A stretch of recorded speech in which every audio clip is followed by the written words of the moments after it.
अच्छा, जब भी साउथ कोरिया का नाम आता है तो दिमाग में क्या आता है? के-पॉप की धुनें, है ना? सैमसंग के चमचमाते फोन, हुंडई की गाड़ियां और सियोल की वो जगमगाती रातें, यही सब ना? पर क्या कभी सोचा है कि इस चमक-दमक के पीछे एक बहुत ही स्याह, एक हिंसक इतिहास छिपा है? एक ऐसा अतीत जो तानाशाही, दमन और सच कहें तो खून से रंगा हुआ था।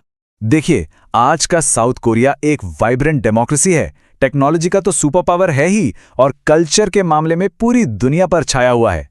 लेकिन अगर हम अतीत में झांकें तो तस्वीर बिल्कुल उल्टी थी। वो एक ऐसा दौर था जहां तानाशाही थी, जुल्म था और सेना का राज चलता था। तो ये जो बदलाव है ना, ये किसी चमत्कार से कम नहीं लगता। तो फिर सवाल ये उठता है कि आखिर ये हुआ कैसे? एक दमनकारी तानाशाही से एक कामयाब लोकतंत्र तक का ये सफर, ये तय कैसे हुआ? चलिए आज इसी दिलचस्प कहानी को जरा करीब से जानते हैं। तो कहानी की शुरुआत होती है 1945 से। कोरिया जापान से आजाद तो हुआ, लेकिन फिर दो हिस्सों में बंट गया। दक्षिण कोरिया के पहले राष्ट्रपति बने सिंगमन री। अब देखिए, उन्हें अमेरिका का सपोर्ट था तो लोगों को उम्मीद थी कि देश में लोकतंत्र आएगा। लेकिन सत्ता हाथ में आते ही उनके तेवर बदलने लगे। लोकतंत्र की सारी उम्मीदें बहुत जल्दी टूट गईं। री ने अपनी कुर्सी बचाने के लिए हर वो हथकंडा अपनाया जो वो अपना सकते थे। चुनावों में तो खुलेआम धांधली होने लगी। जो छात्र या नागरिक विरोध करते, उन पर गोलियां चलवा दी। प्रेस की आजादी तो मानो छीन ही ली गई। और हां, कम्युनिज्म का डर दिखाकर हजारों बेगुनाह लोगों को मौत के घाट उतार दिया गया। लेकिन जनता का सब्र भी तो एक हद तक ही होता है ना? 1960 आते आते एक बहुत बड़ा जन आंदोलन खड़ा हो गया।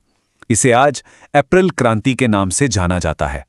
लोगों का गुस्सा इतना जबरदस्त था कि री की तानाशाही उसके सामने टिक ही नहीं पाई।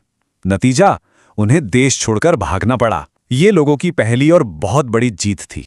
सबको लगा कि चलो अब शायद लोकतंत्र की सुबह होगी। लेकिन यह खुशी ज्यादा दिन नहीं टिकी। सिर्फ एक साल बाद 1961 में जनरल पार्क चुंग ही ने सेना के दम पर सत्ता पर कब्जा कर लिया। पार्क का जो 18 साल का शासन था ना, वो साउथ कोरिया के लिए एक पहेली जैसा था। मतलब एक तरफ देश ने जबरदस्त आर्थिक तरक्की की तो दूसरी तरफ लोगों ने उतना ही क्रूर दमन झेला। और पार्क के राज का जो विरोधाभास है ना, वो वाकई देखने लायक है। सोचिए, एक तरफ तो देश गरीबी से बाहर निकल रहा था। आज हम जो सैमसंग और हुंडई जैसे बड़े बड़े ग्लोबल ब्रांड्स देखते हैं, उनकी नींव वो इसी दौर में रखी गई थी। लेकिन, और ये एक बहुत बड़ा लेकिन है, इस विकास की कीमत चुकाई गई लोगों की आजादी से। पार्क ने संविधान को तो अपनी मर्जी से बदल ही दिया। जो भी विरोध में खड़ा हुआ, उसे या तो जेल में डाल दिया या फिर मरवा दिया। और मीडिया पर तो पूरी तरह से ताला लगा दिया था। 18 साल तक चले इस बेरहम शासन का अंत भी उतना ही नाटकीय था। 1979 में पार्क चुंग-ही की हत्या कर दी गई। और जानते हैं किसने की? किसी और ने नहीं, बल्कि उनके अपने ही सिक्योरिटी चीफ ने। पार्क की मौत के बाद जो एक पावर वैक्यूम बना, उसे एक और जनरल चुन डू हुआन ने भर दिया। कैसे? एक और मिलिट्री तख्तापलट के जरिए। और उसने अपनी सत्ता की शुरुआत एक ऐसे नरसंहार से की जिसे दक्षिण कोरिया आज तक कभी नहीं भूल पाया है। हुआ ये कि पार्क की मौत के बाद लोगों में, खासकर छात्रों में, एक बार फिर से लोकतंत्र की उम्मीद जग गई थी। वो चाहते थे कि अब मिलिट्री शासन खत्म हो। और इस मांग का जो सबसे बड़ा केंद्र बना, वो था ग्वांगजू शहर। इसके बाद जो हुआ वो सच में दिल दहला देने वाला था। 18 मई 1980 को छात्रों ने शांति से प्रदर्शन शुरू किया। जवाब में चुन की सरकार ने क्या किया? सेना भेज दी।